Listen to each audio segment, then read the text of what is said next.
Hi there again, everybody. Boyd here with you, and welcome to the Model Shop Guys live webcast show. We've got a great show in store for you guys tonight. We're going to kick things off first with a look at the 1989 Batmobile kit that I've been working on here for the last couple of weeks. Many of you guys have been following along with that one. Been having a lot of fun building that one up. Finally got it all finished up this week. I added all the body detail onto it, and we did our turbine engine installation, and she's all ready to go. So we're going to throw it on the old spinning turntable and spin it around a couple times so you guys can check that one out. Had a lot of fun again working on that, and we're going to add that one to a diorama a little bit further down the road, but for tonight we're just going to show you the finished up car.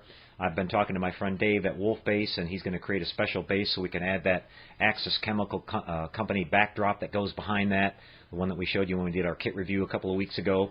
So that'll be a lot of fun.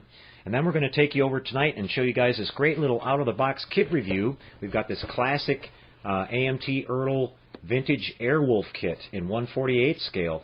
I want to say a quick thank you to Rick Berger, aka Dadnator24. He's a regular viewer of our show. A couple of episodes ago I was talking about being interested in building that kit, and came home from work a couple of days ago, and there it was on the doorstep. So thanks a lot for sending that in, Rick. We really appreciate it. So tonight we'll do a nice little out-of-the-box kit review on it, share all the details of the parts and everything with you guys, and then we're going to actually build that one up here starting in a couple of weeks on the show, and you guys will get to follow along with that whole build. We're going to add a cool little Tenna Controls lighting kit to it. Our friend Ralph over there just came out with a great little aircraft lighting kit that'll work perfect for this model.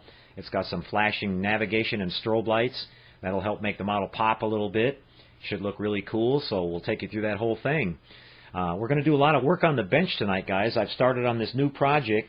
This is the Space 1999 Eagle 1 kit from MPC. It came out about a year and a half ago or so, and I've had it laying around here ever since, and I thought it was time to start building it. If you guys know, a couple of weeks ago I released the sound and light board for the Eagle kit, so I thought it might be a good idea to build that up and show you the lights and the sounds working with a built model. We're going to take you to the bench tonight and show you the modifications we've got to do to the parts, and we're going to start putting it together, adding our lights and doing our wiring and everything, so you can follow along with that one tonight. We'll be working on that one over the next couple of weeks. So that's pretty cool. And then we've got a great little video to share with you guys tonight from our friend Scott Hatchards, aka Aussie Treky. Scott's been working on a fantastic 1/350 scale Space Drydock, the same Space Drydock we saw in Star Trek the Motion Picture, and he's building it to go along with his 1/350 scale Enterprise refit display. And Scott put together a nice video showing some highlights of that project. It's a completely scratch-built project. He's been working on it for about a year now. So I'm sure you guys are really going to enjoy that. It's absolutely fantastic, and I know I'm following along with that with great interest. He's been posting some pictures and updates on that over at our Model Shop Google community page. And speaking of that, guys, I just want to say a big thank you to all you modelers out there who participated in our group Halloween build this year. We had a awesome slideshow that we put together during last week's Halloween Spooktacular show. A lot of viewers watched the replay on the TrekWorks channel this last week and left you guys some fantastic comments, all in support of the hard work that you guys did. Really appreciate that. All the models were fantastic, and so thanks again for putting in the effort, guys. We really think that was nice of you guys to do that, and all the kits were just beautiful. And we're going to do it even bigger and better next year, guys. Your host, Count Modeler, and Boris the Bat will be back next year. We had a fun time doing that, and we got a lot of nice feedback about the show, so it was a good time. Well, on with the show tonight, guys. I just want to share a little bit of sad news with you guys before we start things tonight, something that kind of was meaningful to me. I heard the news that earlier this week, the iconic custom car builder George Barris passed away. He passed away this last Thursday. I had the pleasure of meeting George several times. I used to do quite a bit of work on hot rods and show cars before I started doing this modeling thing. And George was just a really, really cool guy. He was really down to earth, really nice guy. Despite being a huge star, he never forgot where he came from. He would take time with all the fans to sign autographs and shake hands and answer everybody's questions. He would always stay around to make sure everybody was happy. And he was always very humble about his work, even though he was just an absolute master at what he did, known around the world for his iconic work. You guys know he did the '66 Batmobile, he did the Monkeymobile, he worked on the Munsters cars. I mean, the list just goes on and on and on, and those cars are going to be remembered forever, and they're just icons in Hollywood history. And he also did a lot of custom work for all the big shots in Hollywood, people like Elvis and several others. So it was really sad news to hear that. So I hope you guys will take a minute or two to think about him and his family, and just wanted to share that with you guys. And a couple of years ago, my wife got me this great little Munsters 2-car kit in the collector's tin, and she actually bought it from George Barris's website, and George was kind enough to autograph it. So this is something I'm going to really treasure now and cherish forever. And like I said, I'm really going to miss George, and I was hoping for a chance to get to see him and talk to him again, but I don't do much of the show car thing anymore, and I haven't done it for a few years. So anyways, just thought I'd share that with you guys tonight.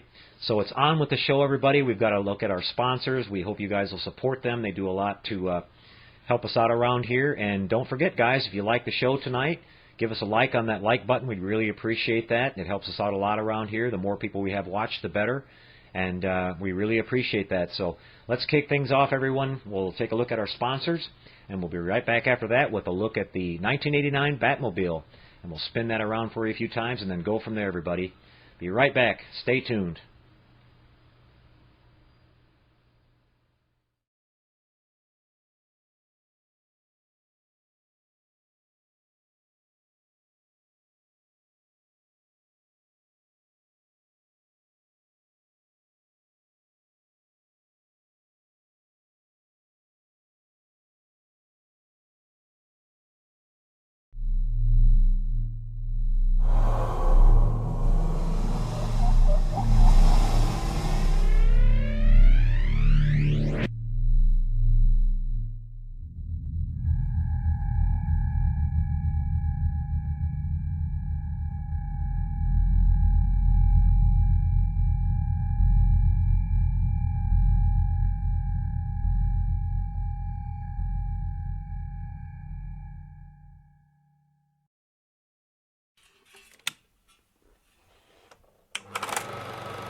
All right, everybody, here we are with the kickoff of tonight's show. And up first, we've got a look at the 1989 Batmobile. Finished this one up during the week. Got a lot of other projects going on, so I just couldn't wait any longer. And we've got this thing all put together now. You can see we've added our little details of our machine guns and our the rest of the details that go on the body, the little detail parts down here, the little vent caps, the windows. Everything's been done now on this. We've got it all sealed up really nice. It's sitting on the chassis really nice, got it all sealed so we don't have any light leaks, and I'm really pleased with how it turned out. On the finish on this thing, what we did is we start off with a base coat of matte black, which is a semi-gloss black, and then I went over it here and there and highlighted it with a little bit of, just barely a little bit lighter black, like a super dark gray, and then I went over this with some iridescent blue, and you can see the iridescent blue will pop on it here and there when the light hits it at a certain angle, and it makes the car look really cool. And then we did our wheels and our other details on this, the turbine intake and the rear part there, the side scoops and everything in a really dark platinum color, just like they showed on the pictures of the original car. So it turned out really great. And you can see we've got the backdrop set up here. I'll be coming back a little later and doing a diorama like I talked about in the opening. My friend Dave at Wolf Base is making me a base for this when he gets a chance, and you can see it's going to have to be kind of V-shaped there, the way the edges of the backdrop are kind of spread out, and we're going to extend the edges of it out a little bit here so that we can have room to set the car on the front, and then we're going to mount a little light projector somewhere around here in the front and project the bat signal up onto the backdrop there, so that'll be pretty sweet. But I thought you guys would enjoy see the car spinning around here so you can see all the sides of it. Let's go ahead and move the backdrop out of the way, and then what I'm going to do is we'll stop the car and we'll put it on the regular platform here so you guys can see the other accessories that we've got going on with this. This has some neat details that you can do here.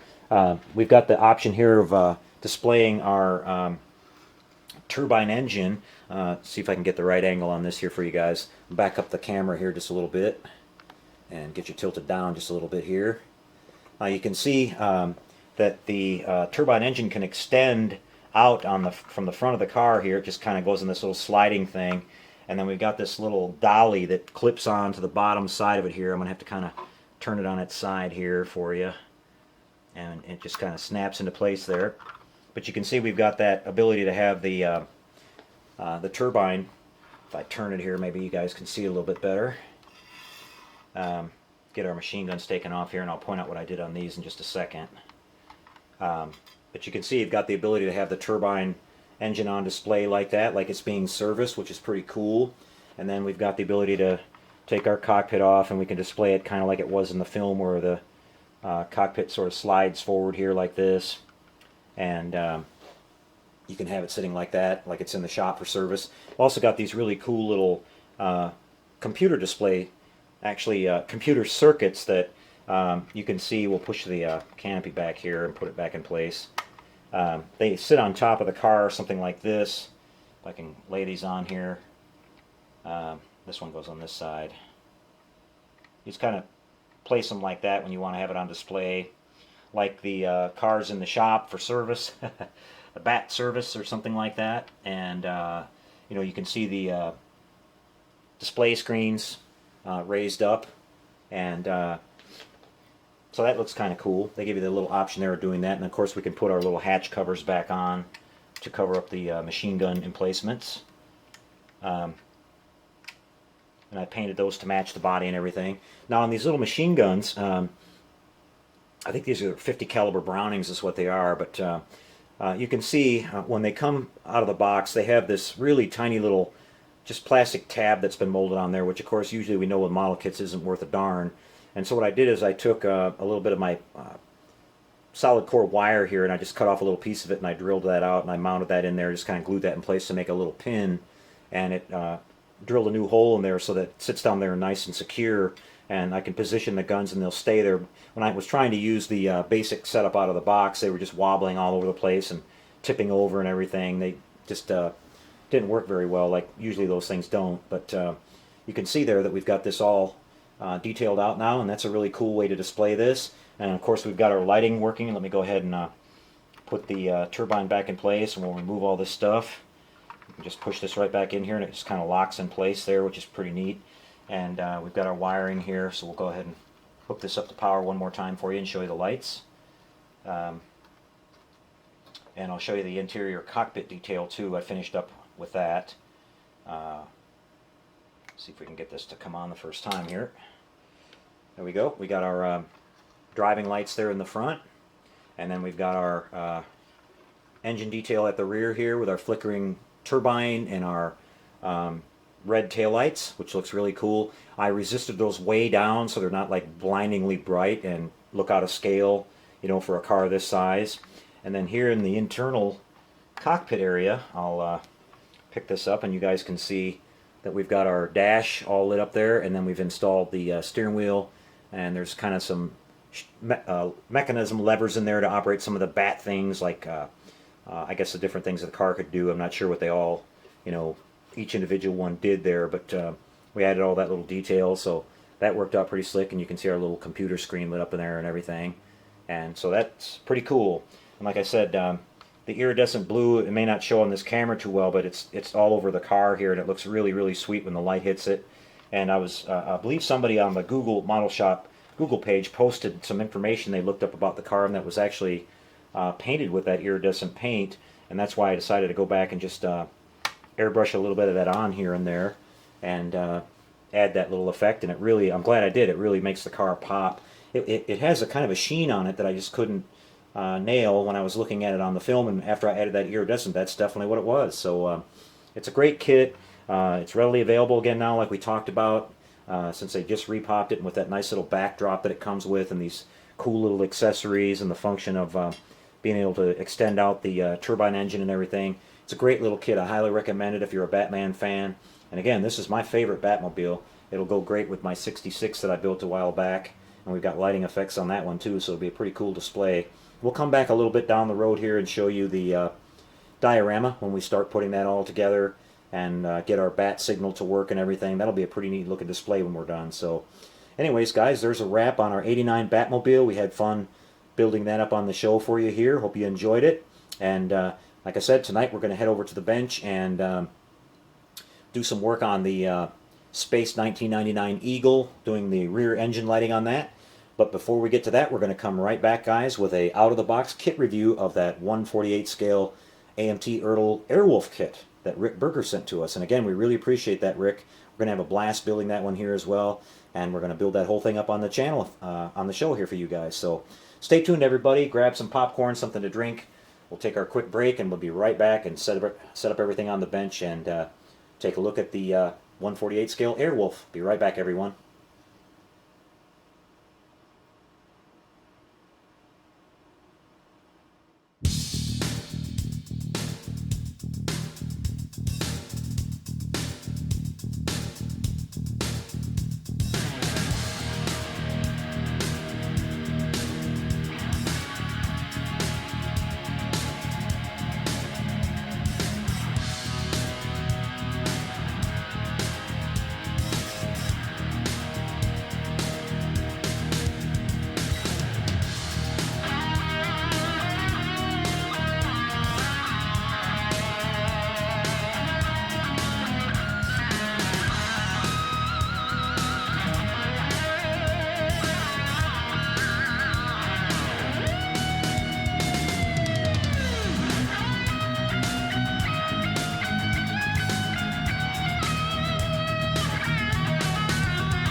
Okay, everybody, well, here we are with another out-of-the-box kit review on the show for you tonight. This is a great little kit, and again, thanks, Rick, for sending us this kit. Really appreciate it. We're going to have a lot of fun building this one up. It's the 1/48 scale AMT Airwolf Helicopter kit. It was a great show back in the 70s and 80s, and a lot of people were into this. I didn't catch a lot of it when it was on originally, but I've been watching some of the reruns, and they're on YouTube and a few other places, so it's still a really good show. And the helicopter was really cool. It was kind of the first sort of stealth helicopter that we saw, and it had a lot of really cool features and special weapons and things like that. And you can see that the kit here is nicely done. It's a vintage kit. It's probably getting kind of hard to find now, but I'm sure they're still available out there if you look around a little bit. So let's go ahead and take it out of the box. First, we'll show you a little bit of the box art here like we usually do. There's just some photos of the actual chopper as it was seen in the television show, and the actors that were involved, Ernest Borgnine and Jan Michael Vincent. Both these guys were really great in the show, and like I said, it was a fun show to watch, and a lot of people are really into this. So this should be a lot of fun to work on. The kit was still all sealed in the original plastic, so it was in great condition when we got it. So we really appreciate that again, Rick. We'll look at the instructions here, and you can tell the age of the kit a little bit because they're just starting to turn a little bit yellow, but that's no problem. The plastic's still all in good shape. You have a couple different things here. You have a paint guide here which shows the paint job that you'll do for the Airwolf version, and I believe if you flip this over, you can see that the kit can also be built up as a Bell 222 Twin B, which is a different version, but same basic aircraft.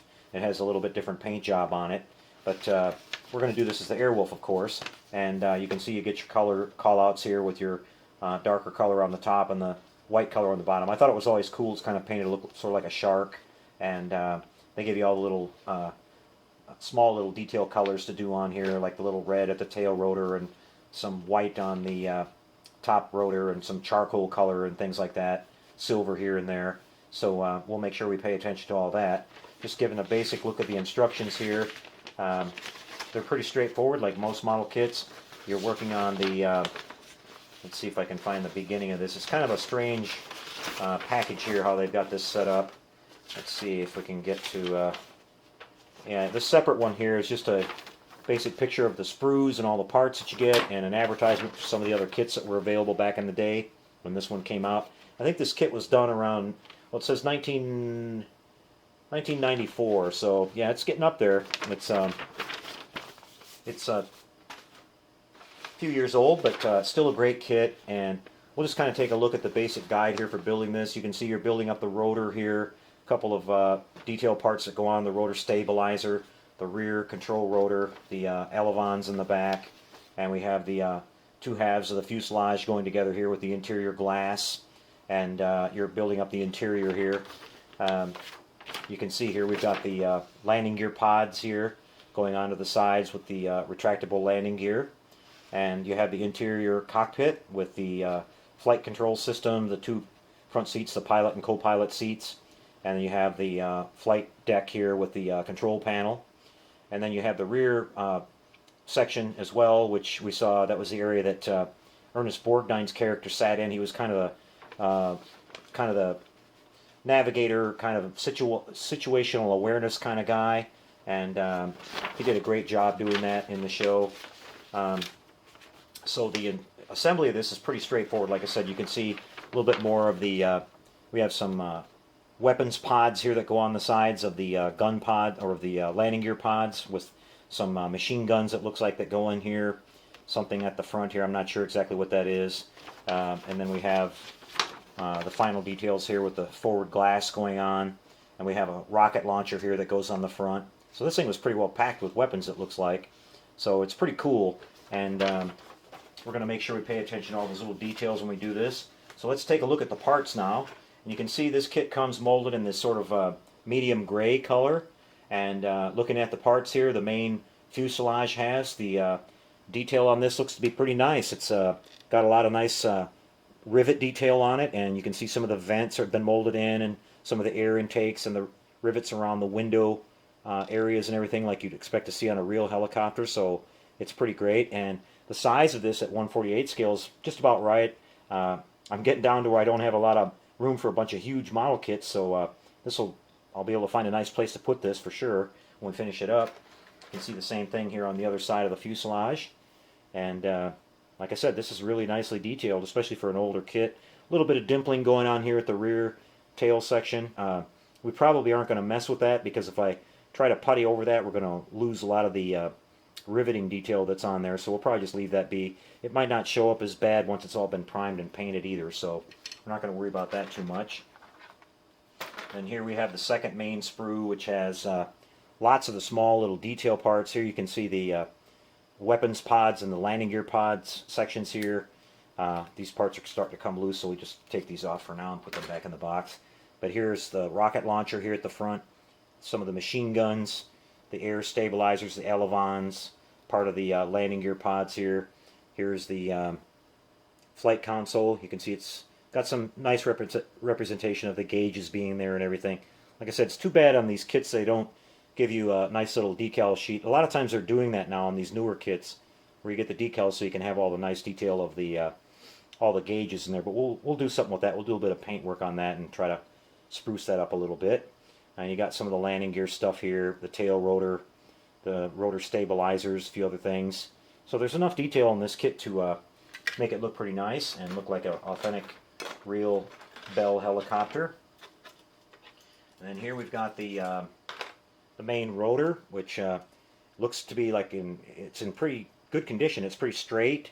I don't see anything really bad about the part at all. It's not doesn't look like it's warped or anything like that. So that's always a good sign. Then we've got some of the interior detail. We've got the main floor of the cockpit here, the cabin bulkhead, some of the small little detail parts for the interior here, flight stick. Here's the forward kind of upper part of the dashboard and another part of the rear bulkhead here. So we got a lot of nice things we can do with the interior of this. And here are the separate pods that go on the side of the ship, and you can see following along with that same kind of thing we saw on the fuselage, there's some nice riveting detail on these. It's been molded in, so that'll look nice. And just some small loose parts here. We've got some seats, and we've got separate seats here for the I'm not sure which is which, whether these are the forward seats or these are the forward seats, but we'll find that out when we build it. And we've got 4 seats all together. Some hatch covers here, it looks like, with some more of that nice real small rivet detail, which is good. We've got another part of the floor section here with some nice detail on that. Some kind of little control panel right there, it looks like. And then we have our glass, which you get the side glass and the forward windscreen. You can see on the windscreen here they have this little detail of the wiper blades just sort of molded into the plastic. We'll have to be really careful when we paint that because that's really tiny. We'll try to get that painted on there. And then we have our side glass here, you can see, for the cockpit. And that glass looks all nice and clear and everything, not scratched or distorted at all, so it's pretty nice. And then we got a tiny little set of decals.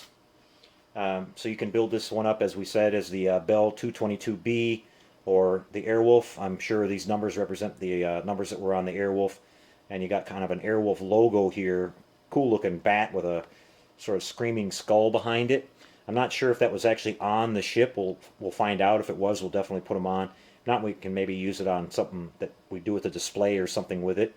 So the nice thing is these decals, for being old, are still in really good shape. They haven't yellowed or anything like the instruction sheet did. So anyways, guys, this is going to be great. And like I said, we're going to build this up for you guys here on the show. You can follow along with that. I'm sure it'll be really popular. A lot of people are into Airwolf, and again, being this size here, it should display out pretty nice when it's all done. Really looking forward to this. So again, thanks Rick for sending it. Appreciate it a lot. And certainly going to have a lot of fun with this one, guys. So there's our out-of-the-box kit review for tonight. The 1/48 scale Airwolf. Great little kit. And like I said, you can probably still find these around if you look. eBay or Amazon, a few other places like that. Probably not a really expensive kit. Hopefully it's not too expensive. And I know that Aoshima makes one of these too. I haven't looked into those to see how much they are, or what the differences are. Might be a different scale too, but you can find these around if you're interested in one of these. So, alright guys, that's a wrap for our out-of-the-box kit. We're going to review for tonight. We're going to come back in just a couple minutes, and we're going to get over to the bench and start working on the Space 1999 Eagle 1. We'll start off with the look at the sound and light board and how I'm working in the lighting into the rear part. It's a really cool effect, guys. I think you guys are going to like it. And then we're going to start building the rear section of the ship and get that wiring tucked away. There's a couple little mods, like I talked about, we got to do to get all that to work. And we'll share that with you guys tonight. And we'll continue on with that build over the next week or two here and until we get it all finished up. So it's going to be a lot of fun. Okay, guys, be right back. Sit tight. We'll see you in just a couple seconds.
Well, back with you again, everyone, and we've moved over to the bench now and started to work on the MPC Space 1999 Eagle.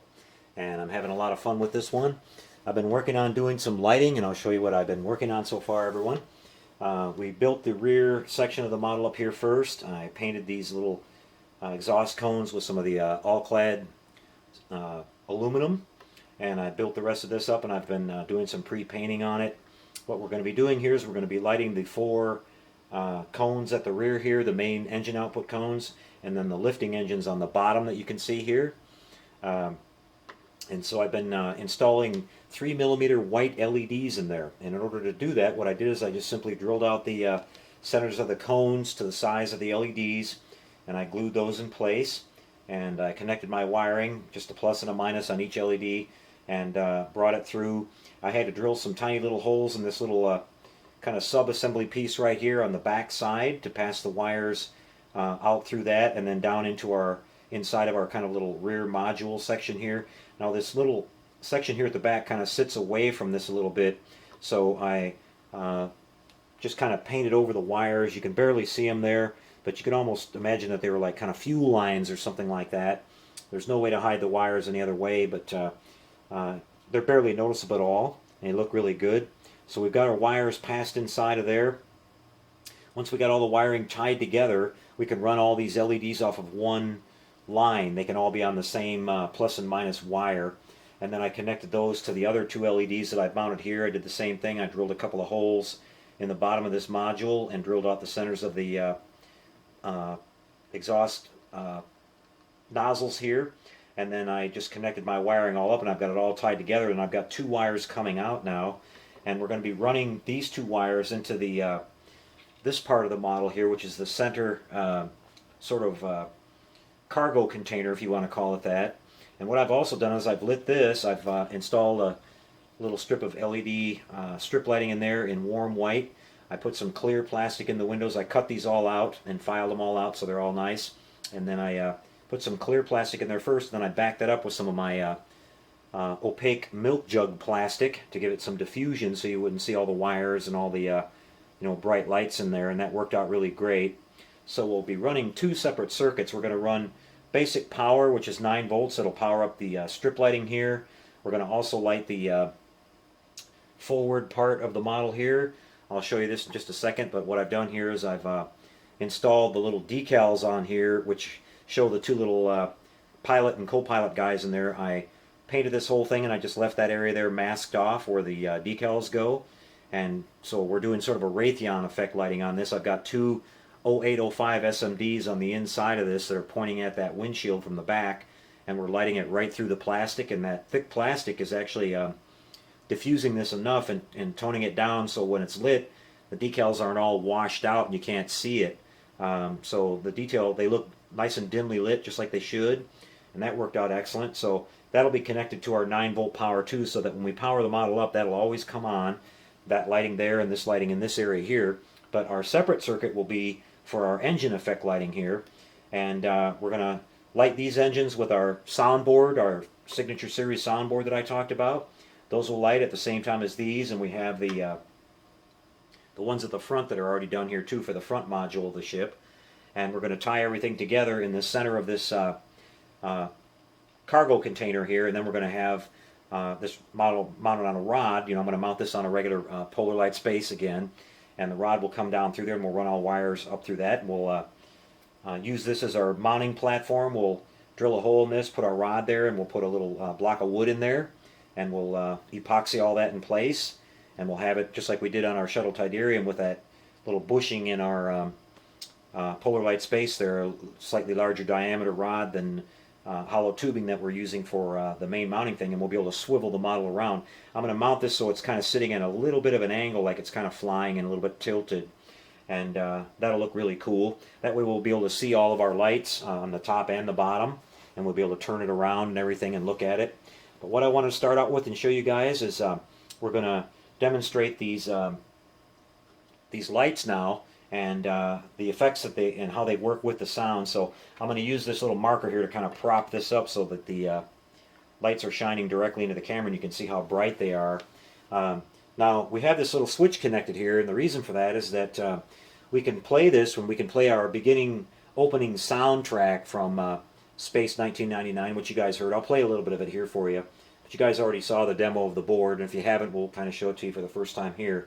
But it'll play, on the first button we have here, it'll play the entire opening sequence from the music from Season 1 of Space 1999. And then we have 3 more buttons here which make 3 different engine sounds and 3 different engine lighting effects. We have the first one, which is the sound of the engine firing up and lifting off from the launch pad at Moonbase Alpha that we always saw on the show. The second one is sort of the engine cruising mode when they were kind of cruising along, you know, hovering above the moon or flying away from the moon. It had a very distinctive sound to that. And then the third one we have is the sound of the Eagle returning and landing on the pad back at Moonbase Alpha. And like I said, all 3 of them have different sounds and all 3 of them have different lighting effects. And it looks really cool. We'll show you that. First we'll play the little bit of the opening theme music. We'll do that first.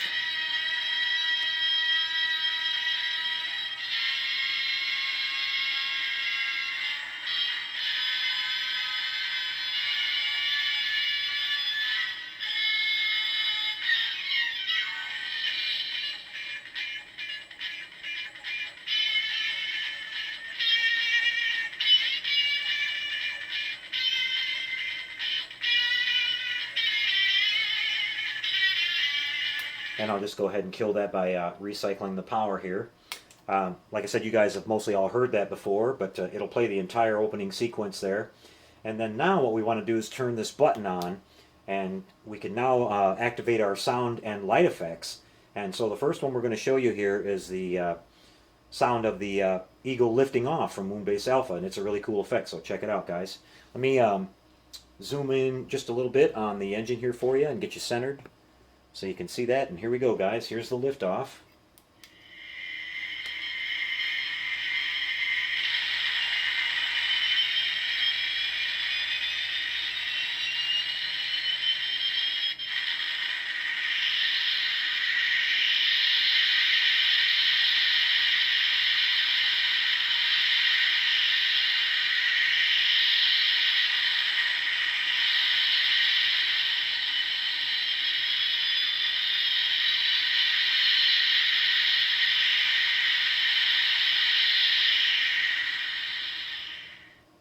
And we got a nice little trail off there at the end.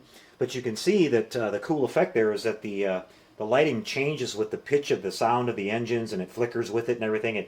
It's exactly matched up with it, so that's really cool. And the engines on the bottom are lighting here too. I'll hit this for you one more time. If you had this down on a nice base, you'd see that reflecting on your base, like if you wanted to simulate like it was lifting off. So that's really cool.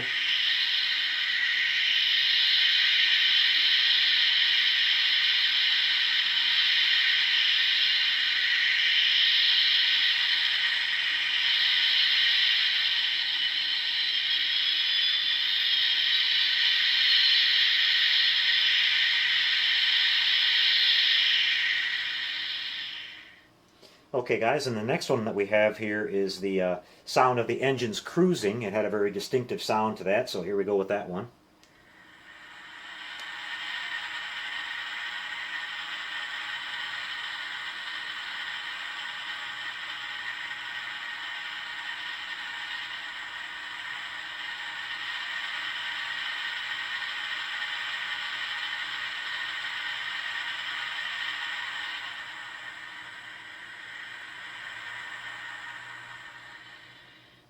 And again, we have that little fade off at the end. And finally, we have the sound of the Eagle returning in, coming back and landing. And you'll see a nice little shutdown effect there at the end. So here we go with that one.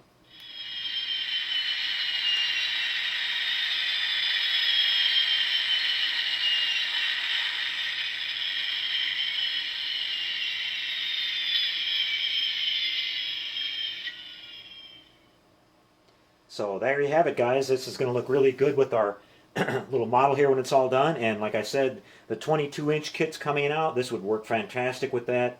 That kit's going to be a lot more accurate than this one, and of course bigger, but this same lighting will work in that.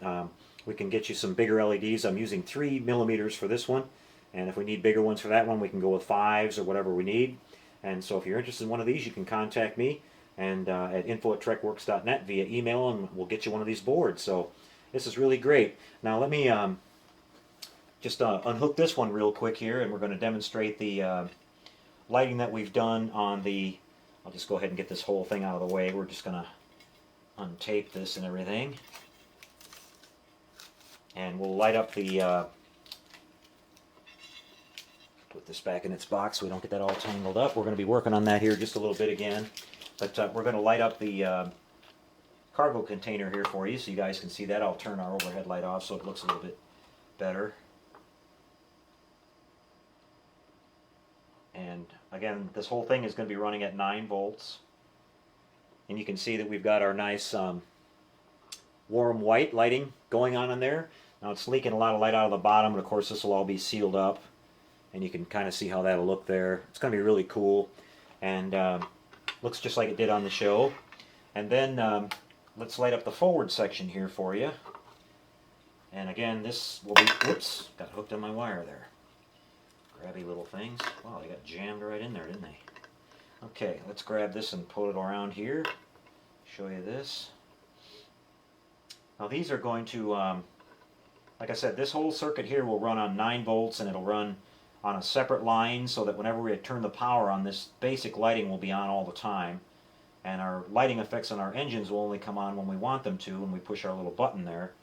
But let me kick this on for you, and you can see the, get you a little closer to this. Here you can see our little pilot guys in there, our pilot and our co-pilot. And like I said, it's lit up nice and dim, so it's not like washing the decals out really bad.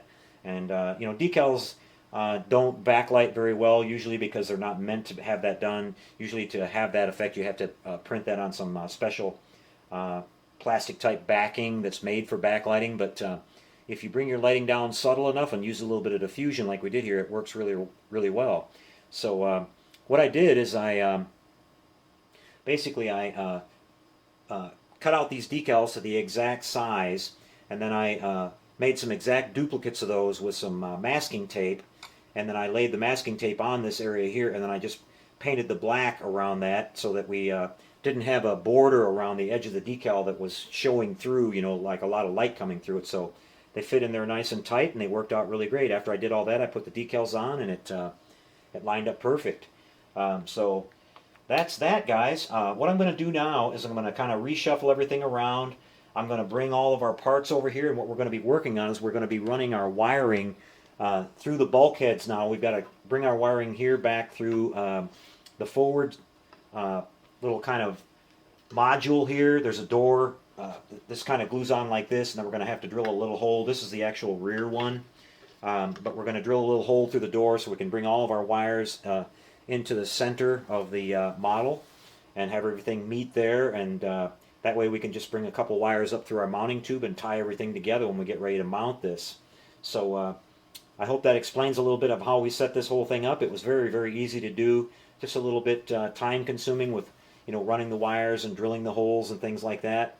But I'll point out while I'm here real quick that in here I just did the exact same thing. I drilled the holes the size of the 3mm LEDs, and then I just pre-wired them, and then I just stuck them straight down in there and glued them in place with a little bit of CA glue, and I drilled out the centers of the exhaust cones here, and after I had it all dry and everything, I put a little bit of CA glue on there and let them dry, and then I just glued on the cones right over top. You have to put these decals on the kit first before you put these cones down, as they tell you in the instructions. And so I've already got the wire in there, and I've drilled the hole there, and we're passing that wire through. This is the actual forward section here, as you can see. So we're going to be drilling a hole through the center part of the cargo container here, and we can run our wire through that. And then this part of the model, those darn grabby wires again, this will glue onto the front, and we'll just pass these wires and these wires for the lighting for the LEDs all through this bulkhead, and everything will terminate there in the center. So it's going to work out pretty slick. We've got the rear one here we've got to drill a hole through as well to run our engine wires through that and into the center of the model. So I'm going to reset everything up here and get everything ready to go, and we'll come back with that in just a second, everybody. Hang tight. We're having a lot of fun with this one. See you in a second.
Okay guys, back from the break now, and we're going to continue on with working on our Eagle here.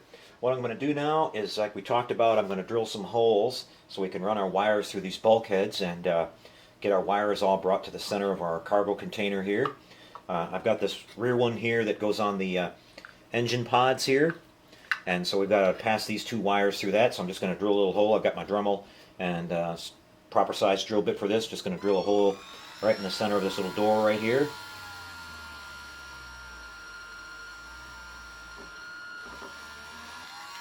Okay, we'll clean that up with our hobby knife real quick here. So now we can separate these wires. I'm going to go ahead and separate these wires from the board. I just had those hooked up for demo purposes, and we'll go ahead and run these through, and then we can glue that in place on our rear module there and have that pretty well wrapped up. All that'll need to be done is glued to the just make sure this is going to fit good.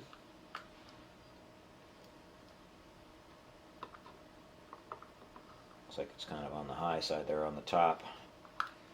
Fits kind of tight.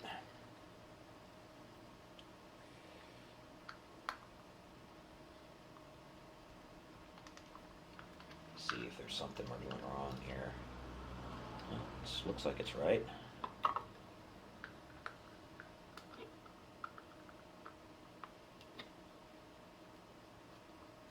Work it in there.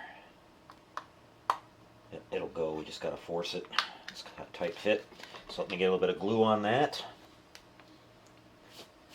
Don't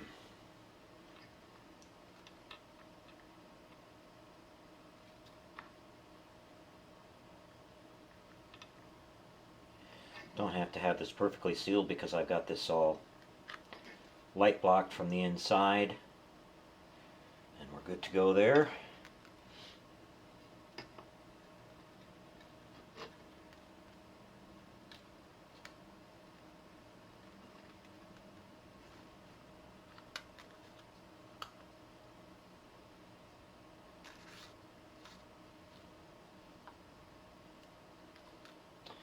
Definitely fits tight. I'm going to be careful here.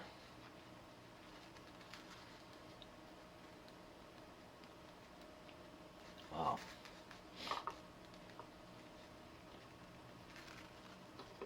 Don't want to force anything too much here. There we go, popped in. We know it's not going to come out for sure. That's good. It fits really tight in there. So there we've got our little bulkhead in place, as you can see. And now this is ready to be lined up like this on the back of the ship, as you can see. So we've got to drill a little hole right here, which I've already done. So we're going to run our wires through there. And that will do it for the rear part of the ship here.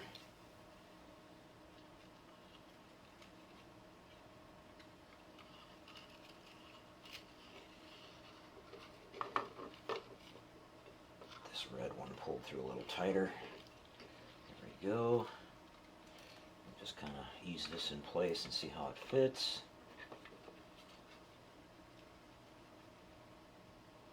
So you can see we've got our rear module ready to be attached now. I think I'll go ahead and glue this on while we're at it here. Might as well do that. I'll put a little tape on there to help hold it for us here too.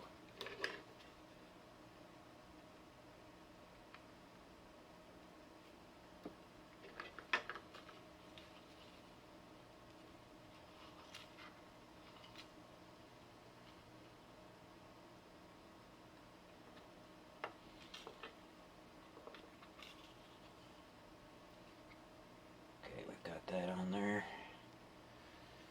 Let's get a couple of pieces of tape and put that on there, and that'll hold that in place for us so we don't bump it and knock it loose.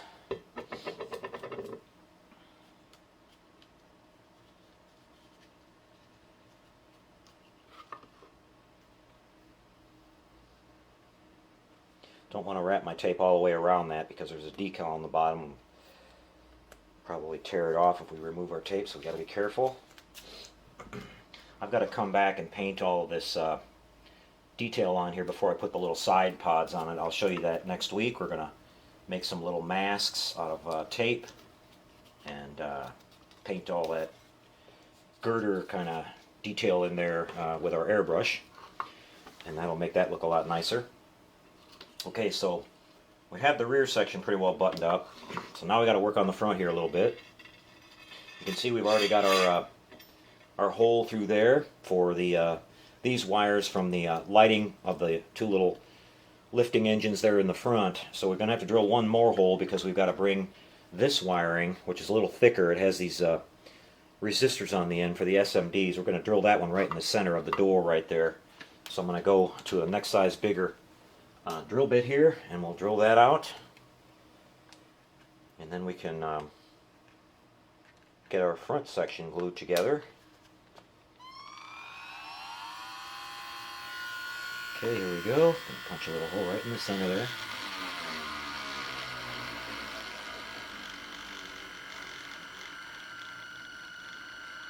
Pretty thick plastic.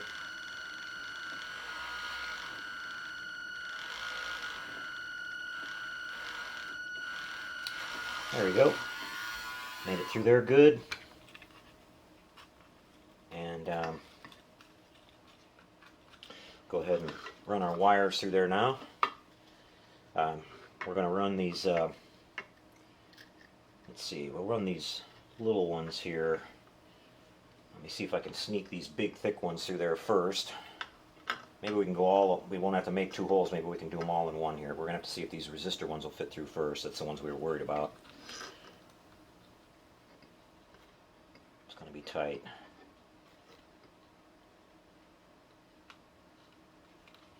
I think if I separate them, I can get them to go through there. Had them twisted together so we can power it up for you guys. Go through one at a time.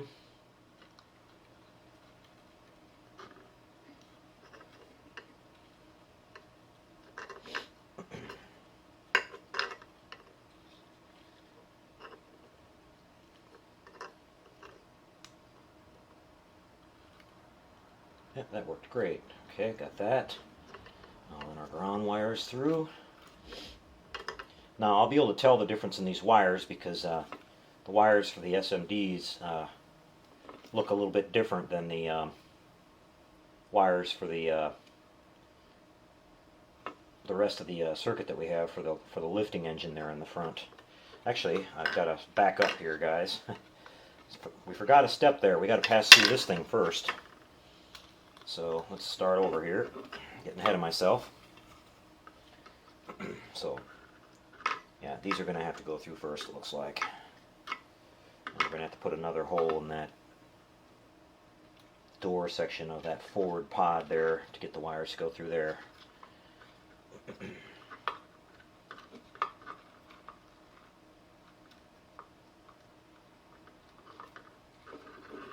go ahead and get that. I'll go ahead and drill this hole.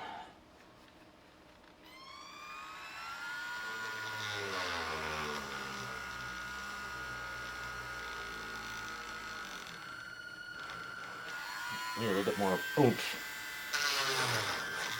There we go.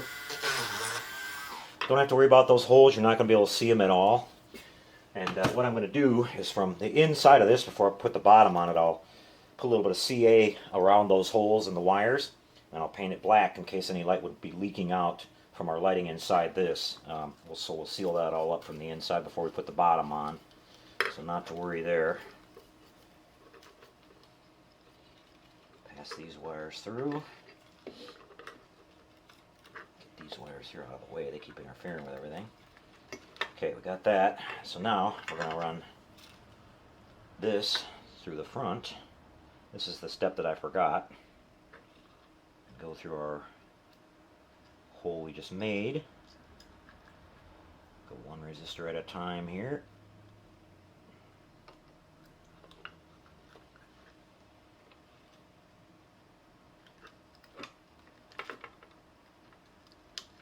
Okay, got that one.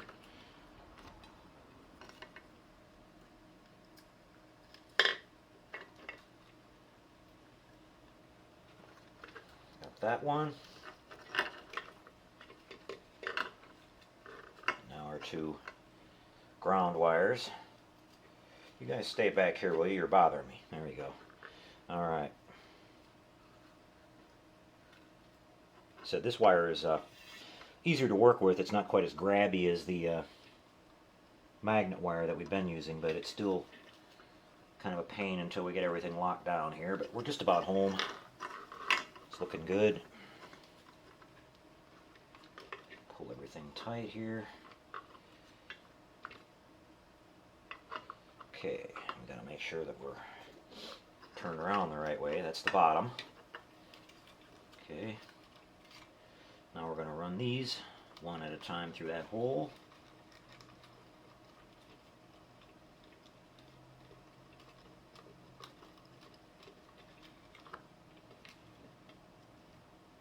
I think we're going to be able to get away with just one hole here, guys, which is great.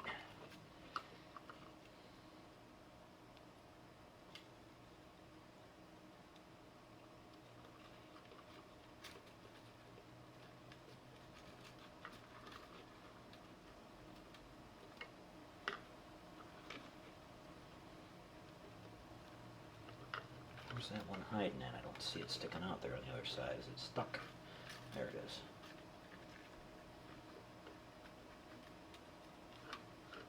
Alright. Let's work this whole thing through there now.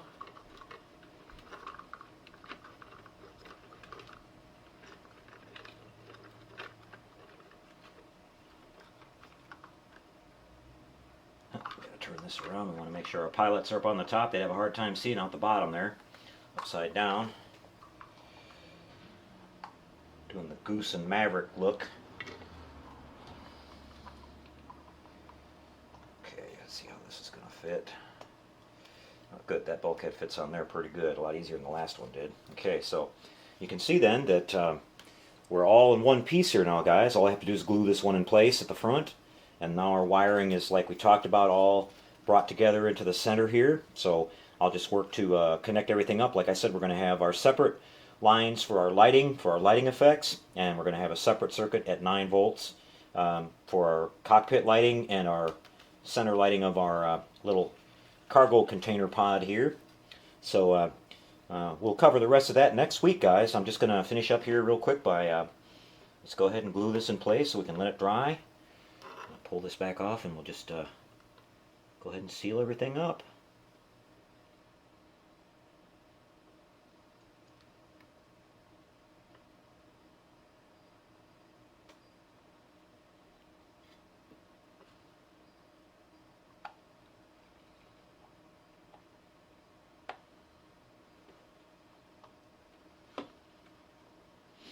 go.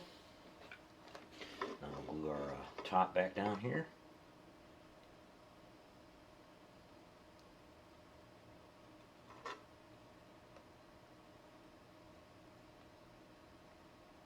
Like I said, normally I do the little toothpick thing, but here we're needing quite a bit of glue, so we'll just go ahead and do it like that, right out of the bottle. And get this situated. Just kind of snaps right into place there. Now we'll finish up with a little bit of tape.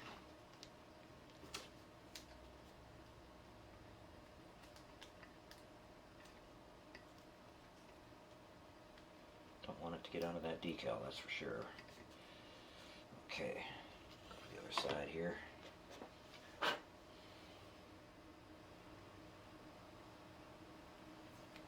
So yeah, this turns out to be pretty nice size model, even though it's not the big 22-inch one that we're waiting to come out, but it's about a foot long, so it's a nice little kit. Like I said, I'm sure a lot of you guys built this when you were kids. I know I did. It brings back a lot of fond memories for me. I built this back in the late 70s, I think, and I remember having it on my shelf in my bedroom for a long time. My friends always thought it was cool when they came over and saw it, and so we kind of went back down memory lane here, had a lot of fun, and this time we made a lot of improvements. We did some lighting and got some cool special effects. So I hope you guys enjoyed that little section for tonight, guys. We're starting to run kind of long here on the show, so I'm going to close this one out now. We're going to come back in just a second, and we're going to take a look at Scott Hatchards' wonderful video of his 1/350 scale Space Drydock that we talked about in the show opening, and share that video with you, and then we'll come back after that for our shout-outs and Q&A tonight, guys. I hope you enjoyed our little build of our Eagle here. We'll take you through the rest of this next week. I promise I won't work on it during the week. It'll be tempting, but I won't. I'll share the rest of it. I've already got these little pods here built up that go on the sides, but like I said, we got to do our painting here first, and then we got lots of decals that need to be put on this. And other than that, there's just a few small little details here and there that go on it. The little thruster things that go on there, the landing legs, and a little bit of paint detail here and there. I've got to paint some silver on here. I got to paint the bottom half of this, the black, like we did on the top, and a few other things. We're going to do a little bit of weathering on it to bring out the detail a little bit more. And so, but it's looking good, guys. Having fun with this little kit. All right, everybody. We'll be back in just a couple seconds. Another quick break, and we'll see you with Scott's wonderful 350 refit video. Be right back, everyone.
Okay, everybody, back with you again. I hope you guys are enjoying the show so far. We're having a lot of fun tonight.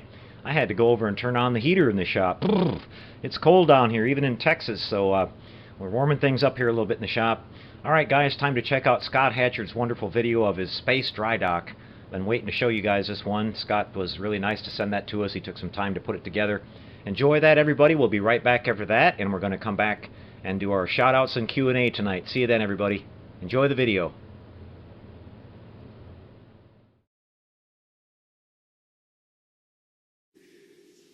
Hey guys, Aussie Treky here with you, and this is going to be a short video showing the progress that I've made on the 1/350 scale dry dock I'm building from scratch. Now I'm building most of this, or all of this, out of sheet styrene of different shapes and sizes. I've used different sizes from 0.2mm right up to 1mm. I'm also using other shapes like square rod, round rod, and some round tubing for different components. I'm also scrounging around for other shapes and things I can use for the detailing. So I've gone to craft shops and got some jewels and things like that for geometric shapes to add to the detailing of the underneath of the overhead modules you see in front of you. Now I'm going to take you on a short tour around the overhead modules, which is what I've completed so far. There's still not 100% complete, but I've got a lot more work to do. So far what you can see in front of you has taken me 10 months to do. I've cut out every single piece by hand. So just bear with me guys for 1 second. I need to take my camera off of the wall charger so I can move about a little bit, so I'll be right back. So when this model's complete, the Enterprise inside of it, it's actually going to be run off of 3 Arduinos, and I've got a program written up for it already that's going to feature the complete lighting startup sequence that you saw in the departure sequence of Star Trek The Motion Picture. So I'm going to move the camera around and I'll show you some of the detailing of what I've done so far. So we're going to start up on top, and as you can see, in the last few days I've actually built this metal frame out of copper pipe, which is going to support the model on the stand when I actually build it. And we're just having a quick look at the internals of the overhead modules where all my wiring is going to be. So I've already started scratch building one of the cargo bays that's going on the front of the dry dock, and as you can see I've already put in one of the travel pods just to show you how it's going to look like. Now there's another guy on Sci-Fi Model Action that's building one of these at a different scale, and I've been referring to him as well as the photos that I have of the actual studio model.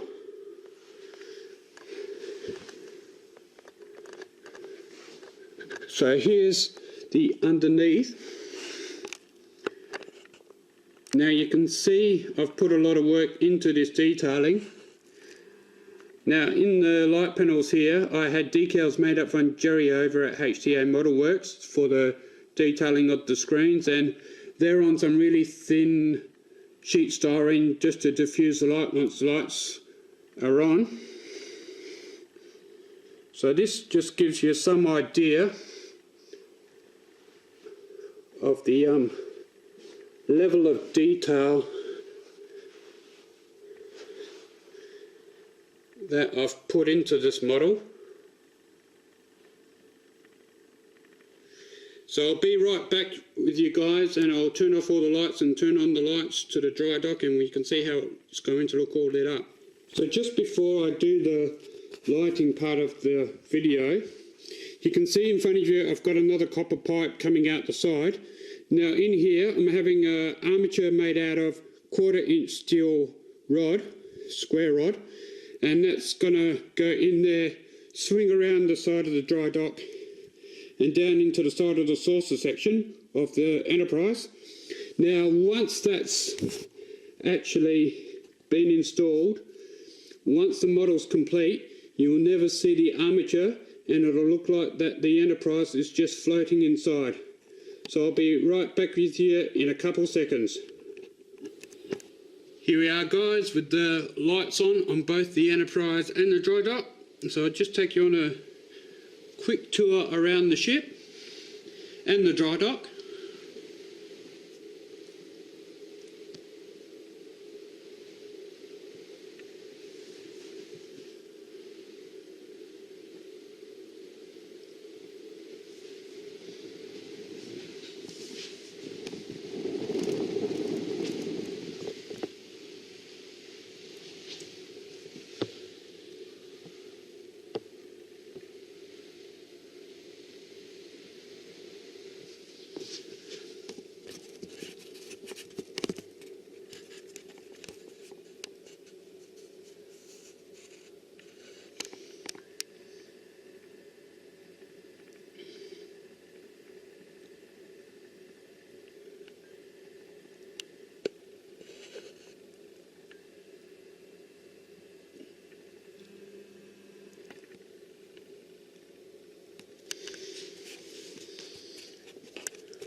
So that'll be it for this video, guys.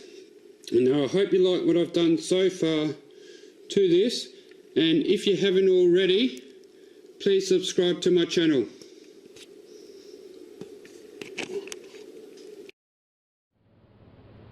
Well, how about that, everybody? Are you not entertained? That was fantastic, Scott. Really nice of you to share that video, and we're all going to be looking forward to following along with that one and looking at the progress you make with it. What a fantastic project. You guys can check out Scott's progress of that at his YouTube channel, Aussie Treky, and you can also check it out. He's been posting regularly over at our Model Shop Google community page. So anyway, guys, I hope you enjoyed our show tonight. We had a lot in store for you. We're going to be back again next week with episode 59. We're going to continue with the work on the Eagle and then start, see how far we get on that, and then we might start on the Airwolf next week too. We'll see where things are. And I'll be giving you guys some updates next week on the 1/2500 scale Battlestar Galactica that I'm working on. I announced that one on the TrekWorks channel this week, and got things rolling on that one too, so a lot going on. Okay, guys, it's time to head over and do our shout-outs tonight and see who's all here and see what everybody's talking about. Let me get the page pulled up here, and we'll see what everybody's saying. See how far we get on that, then we might start on the Airwolf next week too. We'll see where things are. And okay, guys, I'm going to start off at the top of the list here, and we've got Grayson Peoples here with us tonight. Grayson, I went back and looked at the video, and sorry I got you and your dad mixed up when I said the shout out about your costume. It was Grayson that dressed up as Trinity last week for our Halloween Spooktacular slideshow, so sorry about that mistake. And we've got Big Stats here. Nice to see you. Got Heath Tompkins here. Heath is actually a good friend of Scott's. They're fellow Aussies. I guess they've known each other for years, and that's pretty cool. I know they both are big model builders. And we've got Murphy Peoples here with us, Leona Timber Company. Eric Hawkins, the old Kit Bash kid, is here tonight. Shannon Freeman's here. And let's see, we've got Ralph with Tenant Controls, W. Hunt, Brian Knowles, Federation Shipyard, Obsessor, or Obsessor, I'm not sure how you say that one. Got E-Biker 56, that's James Frost. James is building a Space Drydock 2 and an amazing papercraft model, and he's been updating that for us over at the TrekWorks, or I'm sorry, the Model Shop Google page too, so make sure you check that one out. He's doing a fantastic job. And Matt Alkire is here tonight. Nice to see you, Matt. Chuck Brooks, Mike Kovac, Gizmo, Triskelion, that's Adam Corvell. Nice to see you tonight, Adam. BL Alley, X-Raven TNX, Bob K, Sal C, Jim Clark, MC Model Works, and make sure I'm not missing anybody here, Dan Harris, SF Modeler, nice to see you on tonight, DeWitt. Hope you caught those comments for us. I'm sure you did. He's always really good about it and gets them to me right after the show is over. Got Gary M here. Chris Cortell, Classic Plastic. I wanted to say a shout out to Chris too. Chris sounds like he's doing really well. You know, he's been battling a little bit of a health issue, and we're glad to hear that you're making progress with that, Chris. We're all thinking about you. And I just wanted to mention too, Chris is talking about it over on his YouTube channel, Classic Plastic 101. Those guys are doing a Tom Daniels group tribute build. That kind of follows right in line with what I was talking about earlier with George Barris. Tom Daniels, another legendary car designer, and I'm glad he's still around with us. You guys that built a lot of models back in the 80s and 90s know that a lot of the monogram kits, the custom cars like the Red Baron and several others, were all Tom Daniel designs. And, you know, he did pretty much all the skeleton cars, a lot of the cars that we saw in the slideshow last week for the Spooktacular show. You've got the Little Coffin, the Boot Hill Express. You've got the, I'm trying to think, the Bad Medicine, and DeWitt was talking about that. You missed one, DeWitt. There's the Rommel's Rod. That one also comes with a skeleton, and that's a kit that I actually want to get and build up. I built that when I was a kid, too, and they've recently repopped that one. It's a cool-looking kind of German World War II half-track vehicle. So that's one that you might see built up on the show down the road here. We've got Gizmo with us, James Schulenberg, Bob K, Ostrich Longneck, that's a pretty cool sounding name. Nice to see you with us tonight. So I've reached the bottom of the list, guys. If anybody has any questions or anything about what we talked about tonight, be happy to answer for you guys. If you have any questions about some of the work we're doing, about anything in modeling in general, that's what we're here for. So again, we had a great time. We're going to do our hangout after the show tonight. We'll be over on the Google Plus community hangout. I'll post the link to that after the show. Be able to hang around for a little while after tonight's show. I couldn't last week. We had a lot of stuff to do after the Halloween show, so it sounds like you guys had a lot of fun with that one too. We got a lot of laughs out of that, and some nice comments left on the channel this week, so we appreciate that.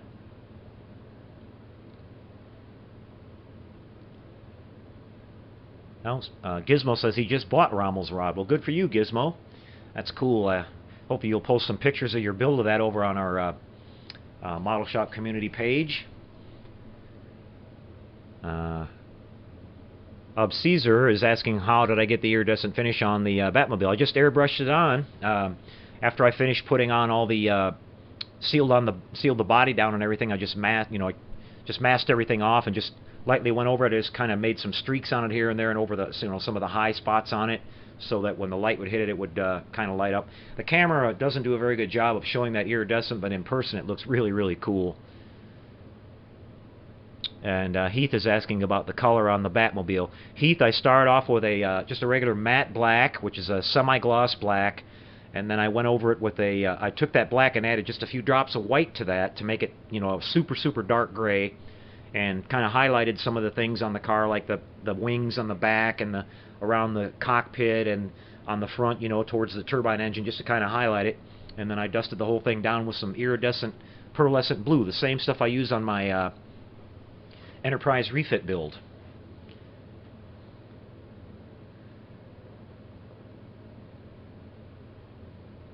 And Gary M. is asking about any information on the Star Trek series. The new Star Trek series is coming out, guys. They announced in 2017 CBS is going to put out a brand new show. So we're all hoping for the best on that one. I posted a couple comments about that with my oddball guy from Kelly's Heroes. My basic feelings about it are that I'm going to give it a chance. I don't think it's cool that everybody kind of knocks everything down nowadays before it even gets a chance to get started. We got to start thinking more positive, people. I mean, there's plenty of bad things going on in the world. We need to keep a bright light shining and think positive about things. You can always rip it if it's turns out to be really bad, and it'll be well deserved. But I'm going to give it a chance. We have no idea what timeline it's going to be set in. Don't know if it's going to be a spin-off from the movies that are currently running. It's very possible that it could, because the people that are involved are directly involved with the movies. The word is that CBS is going to air the first episode on their regular network, and then the following week they're going to be streaming, and I think you're going to have to pay to see them streamed. And then what I read is that the following week, just before the new episode comes on, you'll be able to watch last week's episodes for free on streaming and then pay to watch the new episode. So it's not going to bother me, guys. I can wait a week to watch the episodes, and once that cycle starts, you'll be catching up and be able to see an episode every week, so it's not really that big of a deal. I'm just really glad they're finally doing it. I always thought Star Trek was better served in an episodic form, where you could kind of change stories every week, and then every once in a while continue with a story, if it's a two-parter, three-parter, or whatever. But I always thought the best Star Trek was the television episodes. Besides Star Trek II, The Wrath of Khan, I thought there were a lot of television episodes that were better than all the other movies combined. So we'll just have to see. I'm optimistic about it.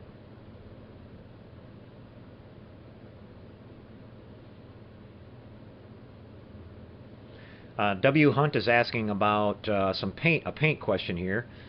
His local auto paint store said all acrylic urethanes need a hardener or activator. Can you speak to that?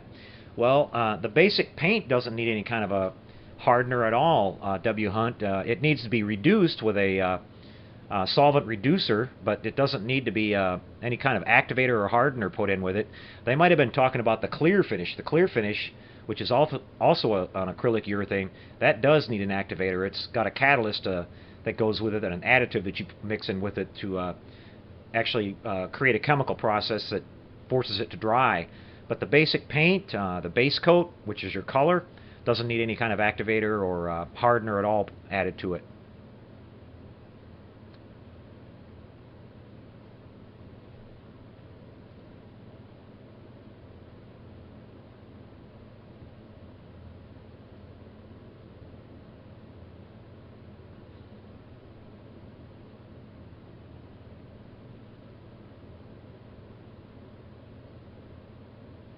Chris with Classic Plastic says, is the show going to be on CBS All Access? If it is, he's already subscribed. Well, you might be sitting pretty then, Chris.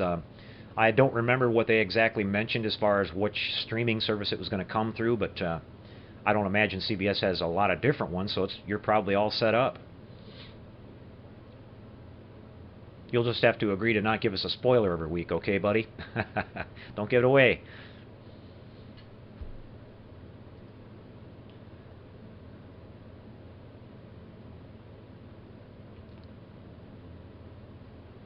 Caesar is asking, Boyd, can you customize a soundboard to any sounds? Yes, I can. As long as the sounds are available in some type of a format, I can convert those over to a WAV file and I can put them on there. Just keep in mind, our board here is limited to 3 minutes total in a file system. So we can either put one 3-minute long clip on there, or we can separate that into up to 5 different sounds totaling 3 minutes.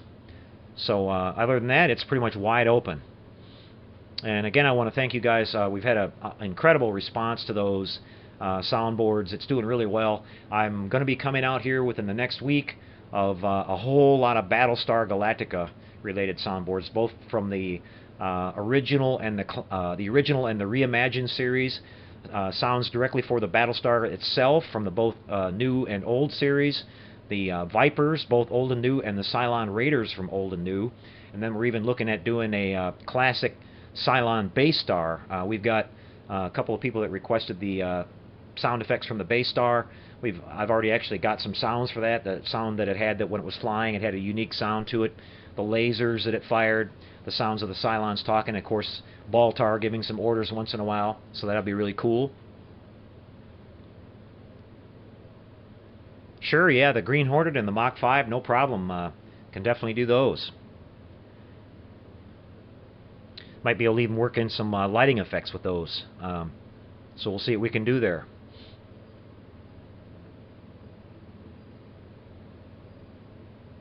Well, Murphy likes my shirt. It's got a pretty cool logo on the back there, too. It's an old shirt. I've had it for a long, long time.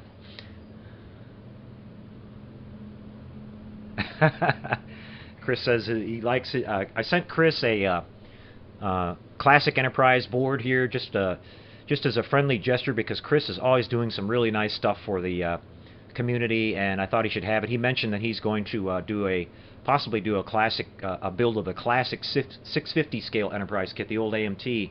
So I would love to see you build that, Chris. I know you would do a fantastic job on it.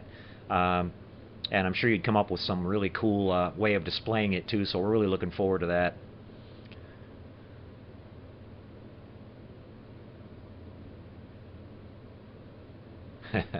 By your command. As you guys know, if you followed my YouTube channel here for a while, I've got a little Cylon that hangs around here and causes trouble every once in a while. I haven't seen him in a little while, but he's definitely still lurking around. I've seen some strange things when I come out in the shop here a couple times where things were misplaced and set up to short out and stuff like that, so he's a mischievous little guy.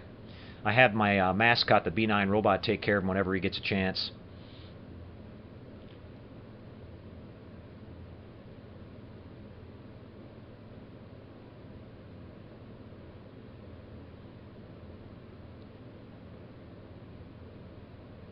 B. Tilly's asking about the Airwolf. I'm going to build that one in flight, Bill.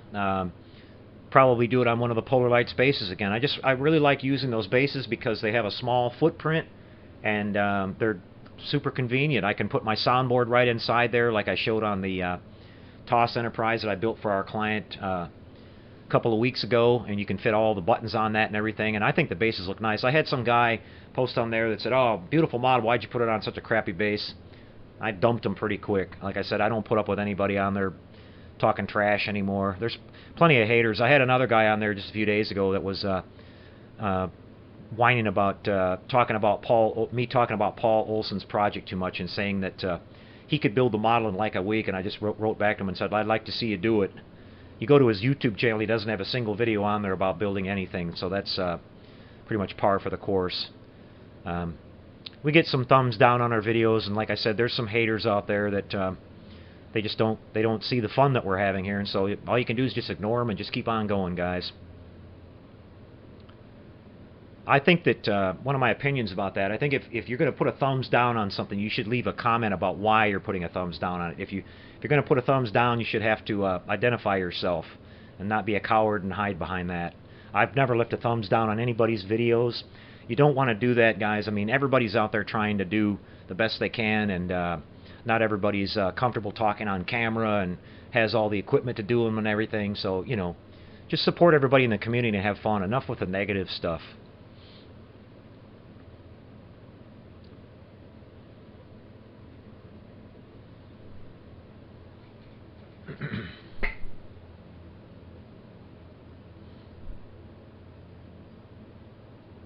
Eric Hawkins says he knows a store that has some Cylon base ships, so we ought to spread the word about that, Eric. I got my little kit here. It's sitting in the background at the model show last year that I showed you guys a little picture of on my Facebook channel, and those kits are hard to find. The one that you want is the, I think it's the 25th anniversary version of the Cylon base star.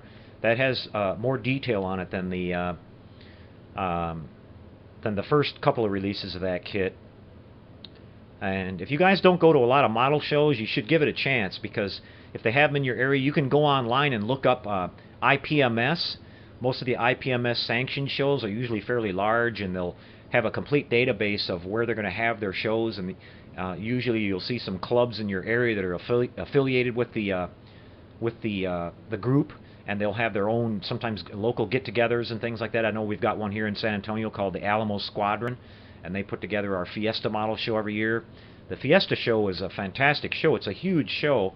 If any of you guys are within traveling distance of the South Central Texas area here in San Antonio, definitely need to come and check it out. We're going to be there again this year, and this year we're going to do a table and everything, so maybe we'll see some of you guys there. That'll be in February, about the middle of February this in 2016. X-Raven TNX is asking about plans for a Voyager. I may get around to building the Voyager, Raven. I've got the Revell Germany kit. One of the guys that used to hang around on the Hangouts all the time, I think his name was David. I don't remember his last name, but he sent me the kit like a year and a half ago, and it's the nice Voyager kit. And I know that Ralph is coming out. Ralph with Tenant Controls is coming out with a brand new lighting board for that, so we'll see. I'm not a huge fan of Voyager. I watched some of the episodes.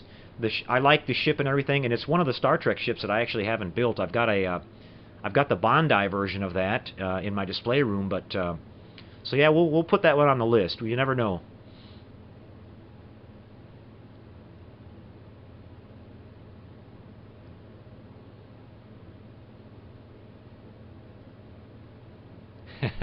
Word, Chris. I totally agree, buddy. Like I said, I think if you're going to leave a thumbs down, you should have to give a reason why, and that would stop a lot of them in their tracks right there. They should do that on Facebook. I heard they're going to have a thumbs down on Facebook now, but I commented on a couple people's threads on Facebook that if they do that, you should be forced to identify yourself when you do that. That would stop a lot of the hiding behind the computer thing. Outsider 238, I think you might be new here. Nice to see you on the show with us tonight, asking about the Lost in Space derelict kit for the if I'm going to build that one. Oh, you can count on that one, Outsider. That's I've already been anticipating that one. As you guys may or may not have heard, Mobius is releasing some special edition 50th anniversary Lost in Space kits. You know, Lost in Space celebrated their 50th anniversary this year too, so they've got some great kits. You can find some pictures of the box art on the kits that's been posted online. I think they should be hitting pretty soon now. They're going to have they're going to re-release the 120. I think it's 124th scale or 125th scale Chariot, which you guys saw me build a while ago, and they discontinued that one. I'm really glad they're bringing that one back, because that's a fantastic kit. And then they're going to have the Jupiter 2 again released, and the Derelict, which was, if you watch Lost in Space, there was a great episode where the Jupiter 2 got sucked inside this gigantic thing, and the model kit comes with a really small Jupiter 2 with it, so you can see the scale and everything. I'll definitely be getting that one. And Sal C is asking about Round 2 re-releasing the U.S. Reliant. Well, I hope they do, Sal. A lot of people are pissed that that's been taken off the shelves. I don't know why they would have done that. I'm sure it's a really popular seller. I have no idea. The only thing I could think of is it was a marketing strategy thing, that they started selling the 1/1000 scale kit, so they wanted everybody to buy that one. And maybe once the sales of that kind of taper off a little bit, they'll redo the 1537 kit. It's probably something along those lines. Otherwise, I couldn't see any reason why they would take it off. I mean, it's a hugely popular model. I don't know if you guys have heard about it, but it's been posted around various forums. There is a 1/350 scale Reliant conversion kit from a great garage kit producer. His first name is Bob. His last name escapes me, but he's been posting it everywhere. He's got an email mailing list that he put out to everybody. You can be put on the waiting list, and it converts a 350 scale Polar Lights Enterprise refit into a Reliant. And it's a beautiful kit. It's very accurate, and it comes with everything you need to do the job.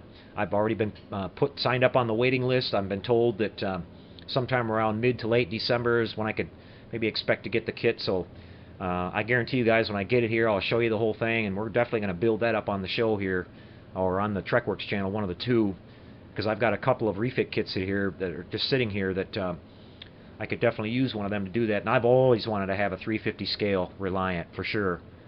And it's a beautiful kit. It's all designed to be lit and everything. And the Cygnus, yeah, somebody's talking about the Cygnus from the Black Hole. I would love to see Round 2, since they own the license for MPC, I'd love to see them repop that. The thing about that kit is you have to get 2 kits to make a correct Cygnus. If you ever built that one, the center section of it is too short. It's missing a whole section of that kind of, you know, glass greenhouse kind of looking part that it had in the middle with all the windows. So in the back in the day, when everybody wanted to build those, when you wanted to build them to look right, you had to buy 2 kits and graft them together, you know, and then put the end caps on. And try to find even one of those kits now and not pay $200 for it on eBay. You'd be really lucky. So building 2 of them is almost impossible. But if they do repop that, I'm sure it would be a good seller. I hope they have the molds for it still. Bring back that one. Bring back Maximilian. Bring back Vincent. I know I'd buy them.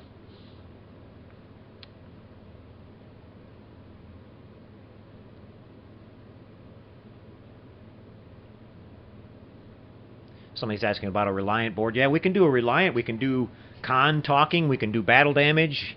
If you guys want one of them, just let me know. That's a board I actually might work on, because that one would probably be pretty popular. You could use that for the 1/1000 scale or the bigger one, or I'll definitely do one for my own build when I do the 350 scale. A lot of you guys have been asking about the De Boer's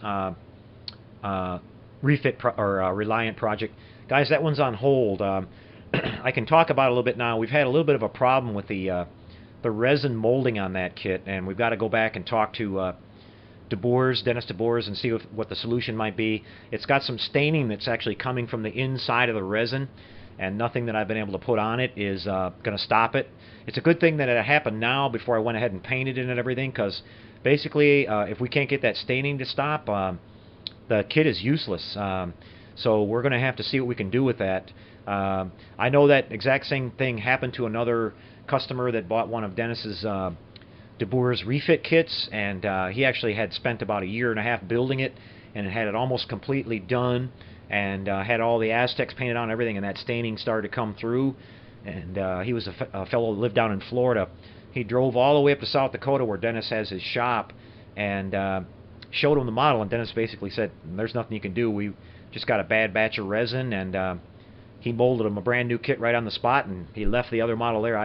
I felt terrible for the guy, because it was a beautiful De Boer's refit, one of the nicest ones I've ever seen as far as the paint work, and looked nice and straight, you know, not with the sagging engines and everything.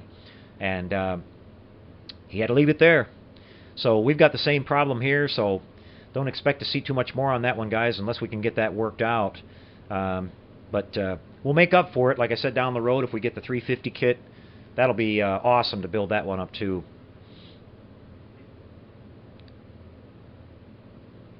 Yeah, the staining that's coming through on that resin is like, it's almost like a tree sap. It's leaking from the resin itself, and trust me, I'm fairly accomplished on working with paint and things like that, and even a epoxy sealer, which epoxy sealer will seal anything. I mean, even pure rust.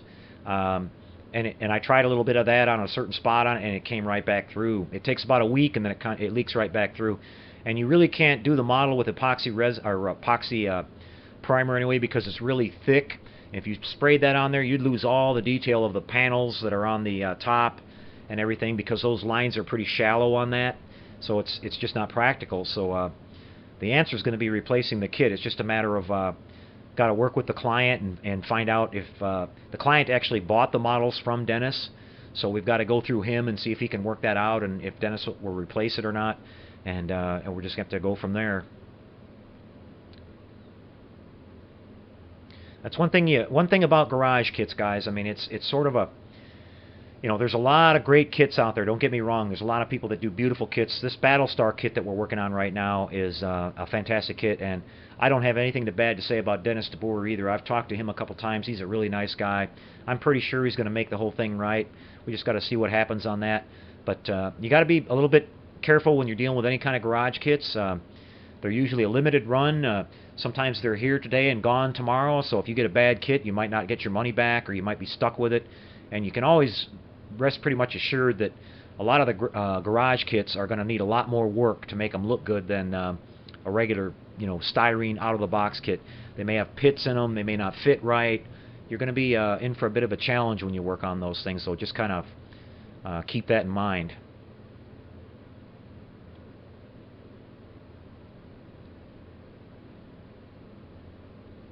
B. Tilly's asking, could you turn it into a battle damage version? Well, you could, B. Tilly, but for the price of that kit, you know, I don't think you'd want to battle damage that.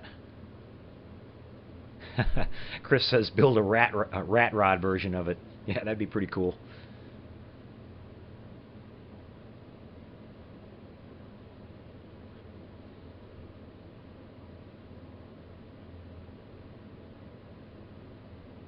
Yeah, it's X-Raven is asking about the resin maybe didn't cure or something. That's got to be what it is. I mean, I've got another one of those kits here. We got two of them at the same time, and I'm sure they were probably molded. You know, Dennis doesn't make very many of those. In fact, my client, when he bought those, he had to wait like a year to get them. And Dennis had quit making them, and then he had to get so many orders before he would mold. He had to create brand new molds to release the new kits. And the other kit is perfectly fine. There's no issue with it at all. But that one is really, really bad. And like I said, the first day I noticed it, I thought maybe something in the air, just in the shop here, you know, a couple drops of something landed on it and made these little kind of brown-looking stains. So I wiped it off and everything, and then about a week later I looked at it again, and they were back, and they were even bigger, and that's what kind of clued me in. Well, then I took a look at it up close with my magnifying glasses, and you could see tiny little pits in there where the stuff was, you know, leaking out of it. Just like, it looks like tree sap. It's really nasty stuff, and it's real sticky and everything. So yeah, I don't think the resin cured. You know, it's a laminated model. It's got a laminate on the top, and then it's resin in the middle. It's a laminated fiberglass on the top, so it's real smooth and everything. But in the middle, it's resin, and that wherever that laminated is cracked or has a pinhole in it, that resin's leaking out of there.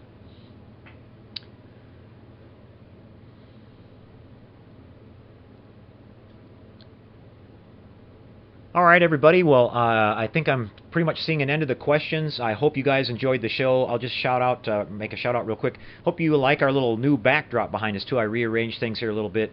Many of these kits that you see on the shelf behind me here are going to get built up on the channel and on the show for you guys. We've got the Galactica there, the Viper. We've got the Starsky and Hutch car. Of course, the Alien Nostromo that I showed in last week's Spooktacular show. We're going to build that one up here. The bridge sitting there in the background. I'm going to do another one of those.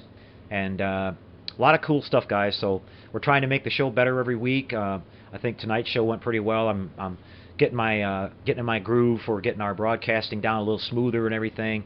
I was going to do 1080p tonight, but I did 720 because I've got to tweak on my computer just a little bit so it'll handle 1080. I've got plenty of bandwidth on my internet service to broadcast it, but the computer on the resources is running it at 95% when I run at 1080p, because it's a big draw when you're drawing videos and things. So, but I can tweak on it a little bit and get a little bit more out of it, I think. Feed the hamsters a little bit more, and they'll pull a little harder for us. But I'll keep working on it. But the show looks pretty good at 720, and most people can't even most people on their YouTube connection can't even watch at 1080p anyway. So anyways, guys, I hope you enjoyed it.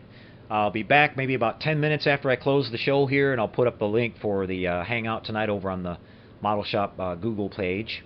And hopefully we'll see you guys there. I'm going to do a little bit more work on the Eagle, tiring up my wiring in the bottom. But like I promised, I won't do any more building on it. I'll save it until next week. All right, everybody, so you guys take care. Thanks for being with us tonight. We appreciate it. And just one more thank you, everybody, for last week's slideshow. And I'll mention that we're going to have a brand new slideshow for episode 59 next week. Keep sending us those pictures, guys, and videos like the one Scott Hatchards sent us. We really appreciate that. If you got something cool you want to show or talk about your channel or something like that on YouTube, be glad to share it with everybody. So with that, that's a wrap, everybody. Good night.